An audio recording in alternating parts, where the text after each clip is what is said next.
আচ্ছা, দেখুন আজকে ভিডিও যে কারণে শুরু করছি সেটা হচ্ছে যে এসএসসি এক্সাম তো হয়ে গেছে, 9-10 হয়েছে, 11-12 হয়েছে। তো এবার যেটা বিষয়, যে স্টেপটা বাকি আছে সেই স্টেপটা হচ্ছে ইন্টারভিউ। তো ইন্টারভিউ পড়াশোনা তো অনেকেই করে, কিন্তু ইন্টারভিউটা কনফিডেন্সটা ম্যাক্সিমাম, বিশেষ করে গ্রামের মানুষের, গ্রামের ছেলেমেয়েদের একটু কম থাকে। এবং এই জিনিসটা যদি কনফিডেন্সটা আপনি ইন্টারভিউয়ের আগ পর্যন্ত প্র্যাকটিস করে না বাড়িয়ে নেন, তাহলে ইন্টারভিউ গিয়ে আপনার কিন্তু প্রবলেম হয়ে যাবে। সেক্ষেত্রে আপনি মার্কসটা কম পেয়ে গেলে এগ্রিগেটে আপনার, বুঝতে পারছেন, লিস্টে নামটা আসবে না। তো প্র্যাকটিসের মাধ্যমে সমস্ত কিছুই ওভারকাম করা সম্ভব। তো আজকে যে বিষয়গুলো নিয়ে আমি কথা বলবো সেটা হচ্ছে যে ইন্টারভিউ যাওয়ার আগে আমাদের কি কি প্র্যাকটিস করে যাওয়া উচিত, কি কি বিষয়ের উপর ধ্যান রাখা উচিত, যাতে করে আপনার যে ফাইনাল ইন্টারভিউয়ে পারফরমেন্স যেটা সেটা বেস্ট হয়। ঠিক আছে, যাতে আপনি স্যাটিসফাইড হন, সিচুয়েশান স্যাটিসফাইড হয় এবং আপনি লিস্টে আসতে সুবিধা হয়। তাহলে দেখুন, প্রথমত আমরা যেটা কথা বলবো যে একটা হচ্ছে ভেরি ইম্পর্ট্যান্ট, একটা লেস ইম্পর্ট্যান্ট। তো লেস ইম্পর্ট্যান্ট বাট ইম্পর্ট্যান্ট সেটা হচ্ছে যে আপনার গেট আপ। যেহেতু আপনি একজন টিচার হওয়ার জন্য জবে যাচ্ছেন, সেক্ষেত্রে তাহলে আপনার যে গেট আপ সেটা অনেকটা মার্জিত হওয়া যায়। যে কোনো ইন্টারভিউ সেটা মার্জিত হওয়া যায়।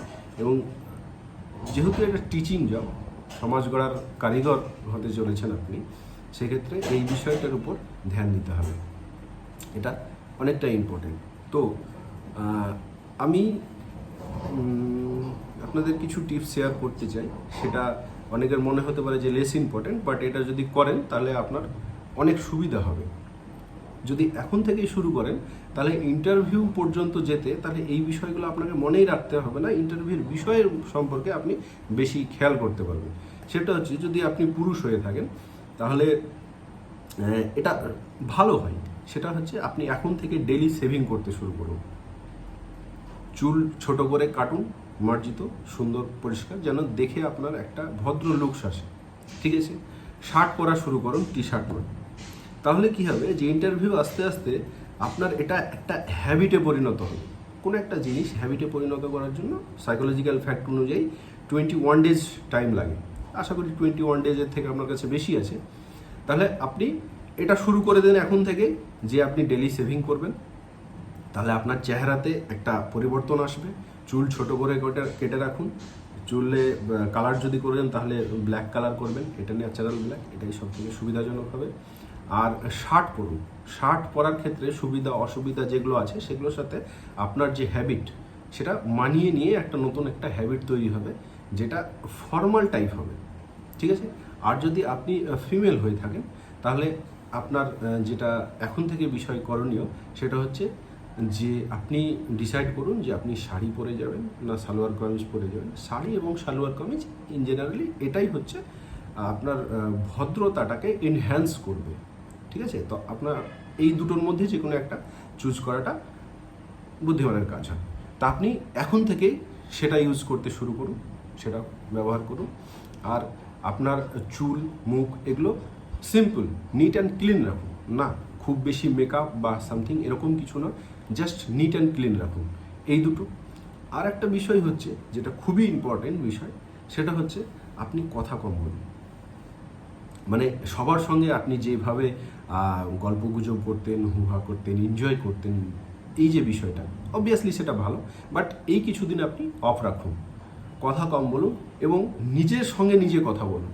মাইন্ডের মধ্যেই সবসময় এটা রিভিশন করতে থাকুন এবং কথা বলুন তার সঙ্গে যে যে নিজেও ক্যান্ডিডেট, আর কথা বলুন সেই সমস্ত ব্যক্তির সঙ্গে, যদি আপনার সেই রকম সুবিধা হয়, যে যে ব্যক্তি ইন্টারভিউ ফেস করেছে এবং সফল হয়েছে। যে ব্যক্তি ইন্টারভিউ কোনোদিন ফেস করেনি বা ফেস করে ফেল হয়েছে, সেই সমস্ত ব্যক্তির সঙ্গে আপনারা এই মুহূর্তে কথাটা বলবেন না, কারণ সেক্ষেত্রে আপনার একটা নেগেটিভ প্রভাব পড়তে পারে। ঠিক আছে, আমি উনাকে ছোট করে দেখছি না, যেহেতু যে কাজে আপনি যাচ্ছেন সেই কাজে উনি সফল হননি, তাহলে এই বিষয়ে ওনার সঙ্গে ডিসকাসটা থেকে বিরত থাকুন। ঠিক আছে, এটা অহংকারী বিষয় নয়, এটা একটা আপনার সফলতার একটা স্ট্র্যাটেজি, যাতে আপনার যে দিমাগ সেটা ফোকাসে থাকে, যে আপনার সবসময় আপনি যে ডাইরেকশানে যেতে চাইছেন সেই ডাইরেকশানে যেন আপনার থাকে। এবার ব্যাপারটা হচ্ছে, এটা গেল লেস ইম্পর্ট্যান্ট যে এটা করতেই হবে এমনটি নয়, তবে আপনার ফাইনালি গিয়ে তো ইন্টারভিউ বোর্ডে ঢোকার আগে এটা করতেই হবে, মার্জিত একটা চেহারা নিয়ে যেতেই হবে এটা। আর একটা বিষয় যে আপনার কথাবার্তা যে স্টাইল, যে ব্যবহার, সেইটা যেন টোন না উঁচু না নিচু, একটা নির্দিষ্ট লেভেলে রাখুন এই কদিন, যাতে আপনার হ্যাবিটে পরিণত হয়ে যায় ভদ্রভাবে লজিক্যালি কথাবার্তার। সেক্ষেত্রে এই জিনিসটা কিন্তু আপনার প্রভাব পড়বে। এই জিনিসগুলো যদি আপনি হ্যাবিট তৈরি করতে পারেন, তাহলে ইন্টারভিউ বোর্ডে আপনাকে এক্সট্রা করে দিমাগ লাগাতে হবে না যে আমি চেয়ারে কিভাবে বসলাম, কিভাবে আমি ড্রেস করলাম, কি না কি, এই সমস্ত বিষয়গুলো আপনার কোনো দিমাগ লাগাতে হবে না। ফলে আপনি পুরো ইন্টারভিউর যে বিষয়বস্তু সেটার উপর পুরো ফোকাস করতে পারবেন। ঠিক আছে, তাহলে আপনারা এই কাজগুলো শুরু করুন। এগুলো অনেকের ক্ষেত্রে লজিকের তর্কের ক্ষেত্রে হয়তো অনেকে বলতে পারে এটা ইললজিক্যাল বা সামথিং, কিন্তু আপনি ভেবে দেখুন এইটা করলে আপনার উপকার হবে, ক্ষতি তো হবে না। যেহেতু আপনি ফাইনালি এটাই করবেন, তাহলে এখন থেকেই শুরু করুন, ব্যাস এইটা। আর একটা বিষয় হচ্ছে, বিভিন্ন দেখবেন যে অনলাইনে ইন্টারভিউ ক্লাস শিডিউল হচ্ছে, অনেক জায়গায় অফলাইনে হচ্ছে। তো এই সমস্ত বিষয়গুলো আপনি অনলাইনে করতে পারেন, ঠিক আছে, বেটার। কিন্তু আমি সাজেস্ট করব আপনারা অফলাইনেও করুন। মানে অ্যাকচুয়ালি আপনার যে ইন্টারভিউটা সেটা তো অফলাইনে হবে, তাহলে ইন্টারভিউটা যেমন হবে আপনি সেইভাবে প্র্যাকটিস করুন। 5 বার 7 বার 10 বার 40 বার 50 বার যতটা সুযোগ থাকবে আপনার, তত বেশি প্র্যাকটিস করুন। তাহলে প্র্যাকটিস করতে করতে আপনার এমন একটা কনফিডেন্স লেভেল চলে আসবে যে আপনাকে পুরো জিনিসটা আপনি ওর মধ্যে ঢুকে যাবেন। ফলে আপনি ওটার হ্যাবিচুয়েট হয়ে যাবেন। আপনার হ্যাবিট বিল্ড করার চেষ্টা চলছে। আপনি হ্যাবিটটা এমনভাবে বিল্ড করুন যে ওইখানে ইন্টারভিউ গিয়ে ফাইনালে বিষয়টা যেন ন্যাচারাল থাকে, আপনাকে কৃত্রিমভাবে কোনো কিছু প্রদর্শন করার প্রয়োজন না পড়ে। এবার ব্যাপারটা হচ্ছে যে অনেক সময় অফলাইনের প্র্যাকটিস করার সুযোগ সবার কাছে থাকে না। বিভিন্ন জায়গায় অবশ্য করছে অনলাইনে, আপনারা দেখবেন ইউটিউবে অনেক ছাড়ছে, তো তারা অফলাইনেও ক্লাস করাচ্ছে। তো সেক্ষেত্রে আপনারা অফলাইনে যান। আর একটা বিষয় যেটা কোচিং সেন্টারে অনেকেই দিয়ে থাকে, সেটা হচ্ছে ইন্টারভিউ কোয়েশ্চেনের একটা লিস্ট। ঠিক আছে, ওই কোয়েশ্চেনের যে লিস্টটা অবশ্যই ওটা ফাইনাল নয়, কিন্তু ওই কোয়েশ্চেনের থেকে ধরুন আপনার একটাও কোয়েশ্চেন আসলো না, কোয়েশ্চেনটা ফ্যাক্টর নয়, আপনি কীভাবে বিষয়টা ট্যাকেল করছেন এটা হচ্ছে বেশি ফ্যাক্টর। তাহলে ওই কোয়েশ্চেনগুলো যদি আপনারা বরাবর বারবার প্র্যাকটিস করতে থাকেন, তাহলে ওই কোয়েশ্চেন আসুক বা না আসুক, ইটস ডাজন্ট ম্যাটার। অন্য যাই হোক কোয়েশ্চেন আসুক, আপনার যে পার্সোনালিটির যে গভীরতা সেইটা কিন্তু ওইখানে ফুটে উঠবে। এবং এই কোয়েশ্চেনগুলো নিয়ে আপনি অনলাইন প্র্যাকটিস করলে করুন, অফলাইন আপনাকে অবশ্যই প্র্যাকটিস করতে হবে।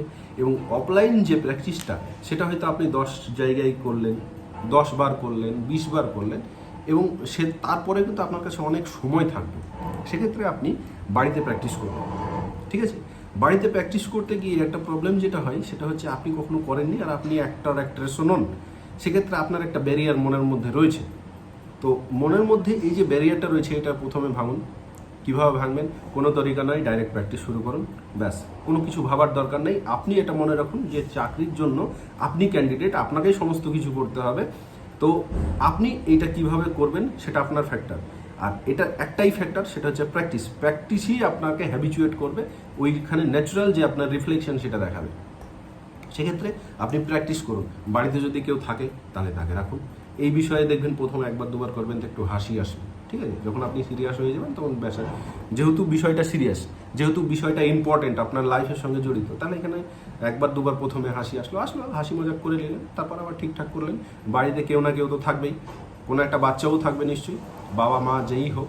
তা আপনার বাবা মা শিক্ষিত অশিক্ষিত যাই হোক না কেন, আপনি তাকে একজন শো পিস হিসাবে বসান, ঠিক আছে। কিংবা তাকে কোয়েশ্চেনগুলো দিয়ে দিন লিস্টে, সে কোয়েশ্চেনটা করুক। সে যেভাবে কোয়েশ্চেনই করুক না কেন, ইন্টারভিউরা হয়তো বেটার করবে, সে ওই দিকে ধ্যান দেবেন না। আপনি যে আনসারটা দিচ্ছেন সেই বিষয়ে ধ্যান দিন, যে আপনি কিভাবে আনসার করছেন। আপনি ভেবে নেন যে ওইখানে একজন খুবই যোগ্য ইন্টারভিউয়ার আছে, ঠিক আছে। তাহলে সেই মতো করে আপনি করুন। আপনার চেয়ারে বসা থেকে শুরু করে, দরজা বন্ধ করে থেকে শুরু করে আসা যাওয়া, এবং প্রপার যেটা ইন্টারভিউ হবে আপনি সেইটাই। এমন নয় যে আপনি যে কোনো টি শার্ট পরে বসে গেলেন, ঠিক আছে, এটা করবেন না। যতটা পারফেক্ট সম্ভব ততটা করুন, কারণ আপনি বাড়িতে যতটা পারফেক্টলি প্র্যাকটিস করবেন, ইন্টারভিউ বোর্ডে গিয়ে কিছু না কিছু ভুল হবে। ঠিক আছে, এবং আপনার মনে হবে যে এটা ভুল হয়ে গেল, এটা ভুল হয়ে গেল। এই সমস্ত বিষয়গুলোকে যদি আপনি চেক করতে চান, ওইটা যেন না হয়, তার জন্য আপনি যেরকম ইন্টারভিউ হবে সেই রকম পারফেক্টলি ওয়েতে করুন। শার্ট পরুন, সেভিং করুন, চুল ঠিক করে কাটুন, এগুলো আপনার তো সবসময় ওকেই থাকছে। ঠিক আছে, যে আপনি যাকে ইন্টারভিউয়ার হিসাবে চুজ করেছেন, সাপোজ একটা বাচ্চা, কেউ যদি না থাকে, একটা বই খাতা কিছু একটা, তাহলে সেটা থাকুক।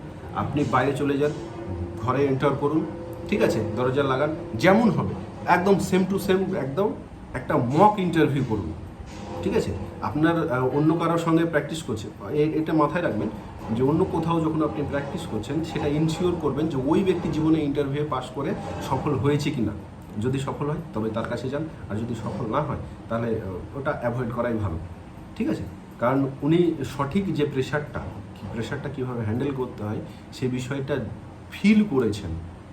আর যে ব্যক্তি সফল হননি, সে ব্যক্তির ফিল করাটা যদি ইন্টারভিউ ফেস করেও থাকেন, সেটা অসম্পূর্ণ রয়েছে। তাহলে যে কাছে সম্পূর্ণ জ্ঞান আছে আপনি তার কাছে যাবেন। ঠিক আছে, তো এইভাবে একদম ডিটো একটা প্র্যাকটিস করতে থাকুন। এবার এখানে তো আমি বললাম যে আনুষঙ্গিক জিনিসগুলো সেগুলো, এবং নেক্সট আমি একটা আরও ভিডিও বানাবো। সেক্ষেত্রে আপনাকে ইন্টারভিউয়ের কোয়েশ্চেন কেমন হয়, কিভাবে আনসার করতে হয়, না পারলে কীরকম আপনার প্রতিক্রিয়া হবে, সমস্ত কিছু নিয়ে আলোচনা করব। তারপর প্র্যাকটিস করাবো, অনলাইন অফলাইন সমস্ত কিছুই প্র্যাকটিস হবে। ঠিক আছে, আপনারা আপডেট পেতে থাকবেন এই চ্যানেলে। ওকে, আপনারা এই মতো প্র্যাকটিস করুন। আর যদি আপনার মনে হয় যে এর থেকে বেটার কিছু কনসেপ্ট আপনার আছে, তাহলে আপনি আপনার কাছে শেয়ার করতে পারেন। যারা ক্যান্ডিডেট রয়েছে তারা একে অপরের সঙ্গে কথা বলে শেয়ার করতে পারেন। যদি যত শেয়ার করবেন, যত কথাবার্তা উঠবে, ধরুন আপনি এমন একটা কনসেপ্ট শেয়ার করলেন যে কনসেপ্টটা ফালতু, চলবেই না মার্কেটে, ঠিক আছে, তবুও করুন, এবং এই রকম গ্রুপ তৈরি করুন যে আপনার উপরে যেন রিয়্যাক্ট না করে, চলো আরে ফালতু, এইরকম রিয়্যাক্ট কেন জান, কারণ এইটা ডিসকাশন হচ্ছে। এবং আপনার যদি একটা কনসেপ্ট কথা বলেন সেটা লজিক্যাল নয়, তাহলে কেন লজিক্যাল নয় সেটা বলাটা একটা ম্যাচুরিটির ব্যাপার। তাহলে তখন যেটা ডিসকাশন হবে, এবং আপনি ওইটা অ্যাকসেপ্ট করুন যে আমি যে কনসেপ্টটা বললাম তার থেকে আমার ফ্রেন্ড যে কনসেপ্টটা বললো, অথবা আমি যার কাছে ইন্টারভিউ প্র্যাকটিস করছি টিচার, তিনি যে কনসেপ্টটা বললেন সেটা হয়তো বেটার, তাহলে আমি ওইটা বেটার কনসেপ্টটা অ্যাকসেপ্ট করলাম। এবং টিচার যিনি, তিনি তো অনেক এক্সপিরিয়েন্স রয়েছে, না ভুল কম হবে, কিন্তু এরকমও হতে পারে যে টিচারের থেকে আপনার যে কনসেপ্ট সেটা কোনো একটা বেটার হতে পারে। তাহলে সেক্ষেত্রে ওই কনসেপ্টটা 4-5 জন যজন আছেন তাদের মধ্যে ছড়িয়ে দিন এই কনসেপ্টটা। তাহলে যে কনসেপ্টগুলো ভালো সেই কনসেপ্টগুলো নিয়ে তারপরে আবার প্র্যাকটিস করতে থাকুন, দেখবেন ওর থেকে আরও বেটার কনসেপ্ট আসবে। আপনার স্ট্র্যাটেজি, আপনার বডি ল্যাঙ্গুয়েজ, আপনার পার্সোনালিটির যে গভীরতা, সেই গভীরতা অনেক বেশি হবে। তাহলে সেইটাই কিন্তু প্রতিফলিত হবে ইন্টারভিউ বোর্ডে। সেক্ষেত্রে আপনার যে চাকরি পাওয়ার ক্যান্ডিডেট হিসেবে গ্রহণযোগ্যতা সেটা কিন্তু বেড়ে যাবে। ঠিক আছে, আপনারা এইভাবে প্র্যাকটিস করতে থাকুন। আপনাদের যে মাথায় যে সমস্ত কনসেপ্ট আসছে সেটা আমার সঙ্গে শেয়ার করুন, কমেন্ট করুন, তাহলে সে বিষয়ে আবার কথা হবে, চর্চা।